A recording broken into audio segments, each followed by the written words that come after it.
आम राज्यर ब्रह्मपुर स्थित MKCG medical college and hospital नूतन प्रेक्षालय अनुष्ठित हो national.con 2026 जून मास 5, 6 और 7 तारिख में योजनाबद्ध यह जातीय सम्मेलन में डायबिटीज ओबेसिटी और थायराइड संपर्क में रखा जाइतिला गुरुत्वपूर्ण संदर्भ। यह सम्मेलन पारंपरिक उद्घाटनी उत्सव थिला जून 6 तारिख में। प्रथमे मंचासीन होइथिले वरेण्य अतिथिवृंद एवं महाप्रभु श्री जगन्नाथ शरणापन्न होई प्रदीप प्रज्वलन पूर्वक सम्मेलन सफलता करथिले। मंचरे अतिथि देव भव न्याय संघ पक्षर दि जाइथिला संबर्धना एवं परिपूरक भाव अतिथि माने मध्य संघर कर्मकर्ता करथिले सम्मानित। स्वागत संभाषण रखिथिले सम्मेलन सांगठनिक संपादक तथा रूपकार professor doctor P Ravi Kumar. मुख्य अतिथि भाव में जोगदे एम्स अवंतीपुरार executive director professor doctor Sachidananda Mahanty सम्मेलन आयोजकों को करथिले भूयसी प्रशंसा। अन्यतम निमंत्रित अतिथि भाव तथा सम्मेलन पृष्ठपोषक भाव में जोग देइथिले MKCG medical college and hospital अध्यक्ष प्रोफेसर डाक्टर हरिकृष्ण दलाई एवं अधीक्षक प्रोफेसर डाक्टर सुदीपा दास। उभय निजस्व वक्तव्य समस्त अतिथि वक्ता एवं विशेषज्ञ मानकु जणाइथिले साधुवाद। पूज्य पूजा परंपरा अनुसार शिक्षक भाव में संबर्धित होते professor doctor A K. Baliar Sinha, professor doctor Prasanna Kumar पाढ़ी और प्रोफेसर डाक्तर सुधीरंजन पट्टनायक। यह अनन्य आयोजन पर समस्त शिक्षक आयोजकों नियारा प्रयास को करथिले प्रशंसा। धन्यवाद अर्पण करथिले सम्मेलन सह संपादक डाक्तर दीपक कुमार दास एवं समवेत कंठरे गान करा जाइतिला जातीय संगीत। गत वर्ष ये आसी चीफ गेस्ट होई वर्ष भी मुझे आसी ए 2 वर्ष भितर मु बहुत अंतर देखुची कारण बहुत गुड़े डेलीगेट्स बा स्पीकर्स अन्य राज्य आसचंती आ तांकर जो संदर्भ बहुत मात्रा रे लोक मानकु आकृष्ट करुची। यही जो नेशनल कॉन्फ्रेंस .con 2026 गोटे महत्व उद्देश्य नहीं कि आरंभ होइची आ एटा बहुत बढ़िया है कि चलुची।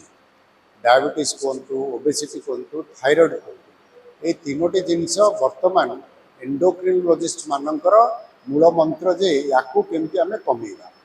आ भारत आपण जानिचंती जे डायबिटीज क्षेत्र में बहुत रोगी दिने दिने आस्ते आस्ते से माने डायबिटीज रो शिकार हो जाउचंती। ता छड़ा थायराइड कथा भी आपण नगण्य मन न करि परिबेनी, किंतु एबे जो जिनसटा जोटा कि मु कहली ओबेसिटी एमतिया गोटे जिनस आग को धनी लोकंकर होउतला एबे धनी आ गरीब उभयंकर होउची। एटा गोटे नेशनल कालामिटी भाया बढ़ी बढ़ी जाउची। आपनक माध्यम मु कहया को चाहूची यार चिकित्सा 3 प्रकार अछि। गोटे तो आपण मेडिसिन दे कमेबे, द्वितीय आपण सर्जरी भी करि परिबे, तृतीय मु भाबे जोटा मूल मंत्र कि आपण केमिति जो लाइफस्टाइल चेंज करिकी एटा को कमी पारिबे। क्रमवर्धिष्णु स्वास्थ्य समस्या गुड़िकर नियंत्रण और चिकित्सा संपर्क में करा जाइतिला चर्चा एवं निमंत्रित होइतिले विशेष विशेषज्ञ। I've been attending National.con 2026 at Behrampur and Gopalpur. That is an excellent conference of national stature where practical endocrinology has been discussed. My topic has been on thyroid eye disease. Thyroid eye disease is at times an endocrinologist's nightmare, whereas it is easy to diagnose thyroid eye disease, treatment is many a times very challenging and frustrating and of course unpredictable. दिन को दिन बढ़ी चली मधुमेह, मेदबहुलता और thyroid जनित समस्यार जटिलता एवं सारा समाज हेउची अंतसंत।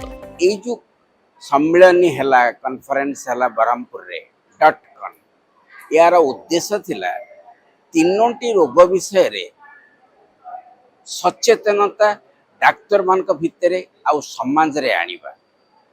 वर्तमान आम एक घड़ी संधि मुहूर्त भितर दे गति करुचे।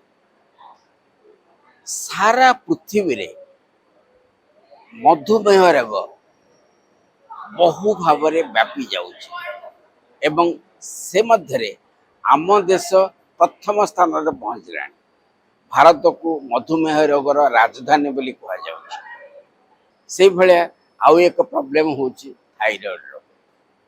प्राय सारा पृथ्वी रे 100 रु जणे रोगी की थायराइड रोग होता है। बहुत लोक थायराइड रे हैरान हो जाते।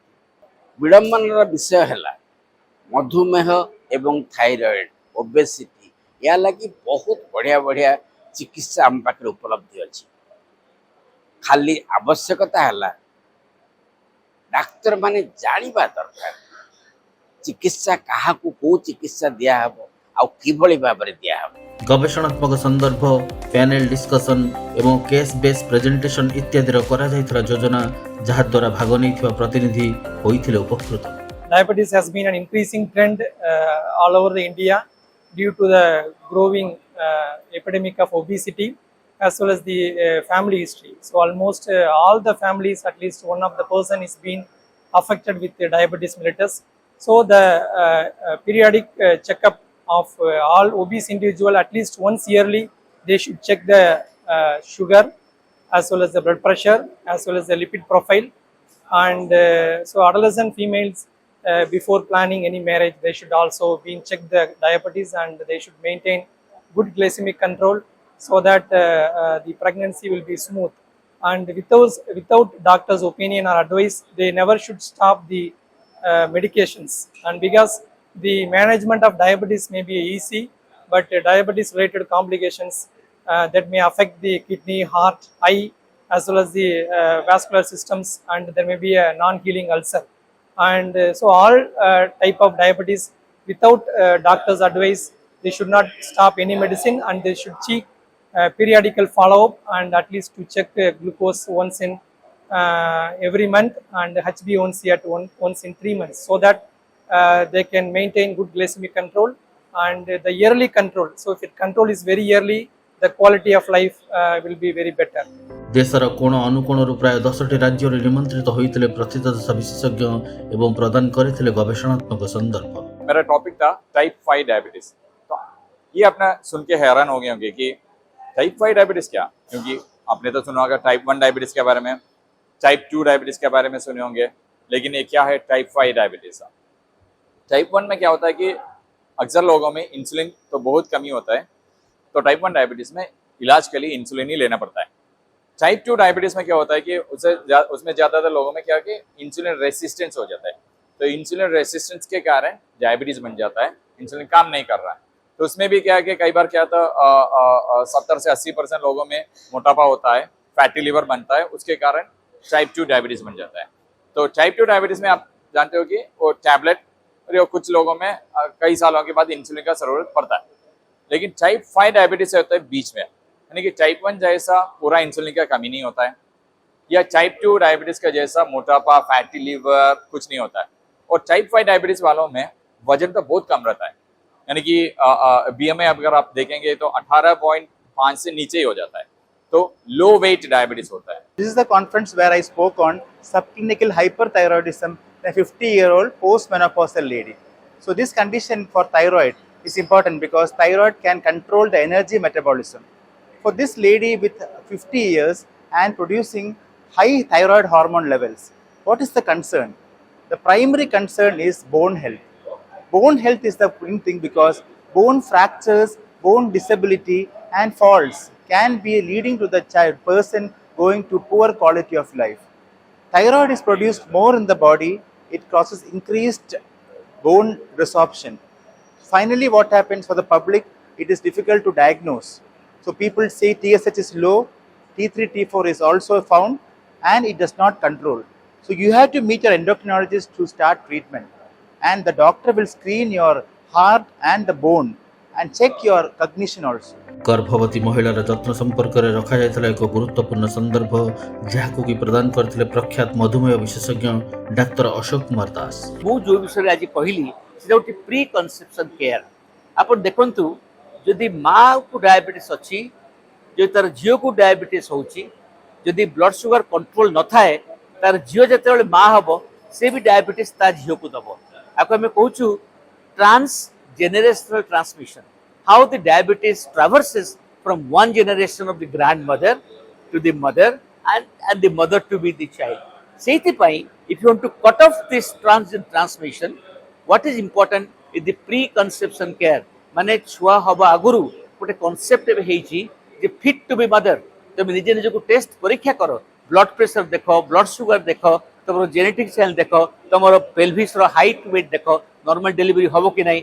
तेणु fit to be mother is a concept जो थे जो मैंने प्लान्ड प्रेगनेंसी करेंगे, जोटा अनप्लान प्रेगनेंसी आम देश तो बहुत प्रेगनेंसी एक्सीडेंट होची माने we do not know and we become father and mother. If you are planned pregnancy, this is a great thing. Even if you are not planned, please remember that during conception, keep your blood sugar very low and test for diabetes in GDM or in type 2 diabetes very early. Previously, I कहूँ 24 but 28 weeks से check करो. आज मैं कहूँ early GDM, where the testing has to be done 10th week by 11th week. एवं यदि blood sugar 111 रु बेसी अच्छी सतर्क हुआ तो पिला छुआ तो बहुत भल जन्म हम।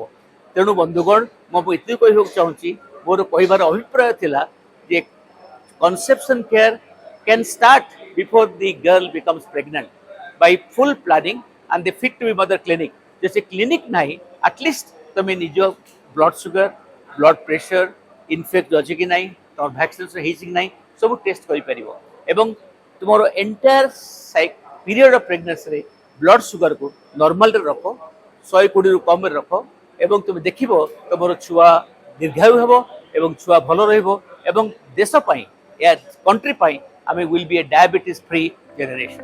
national.com 2026 ब्रह्मपुर ठारे आयोजित इस सम्मेलन में जोग देइथिले प्रख्यात विशेषज्ञ एवं प्रदान करथिले विश्व रे उपलब्ध अत्याधुनिक चिकित्सा पद्धति।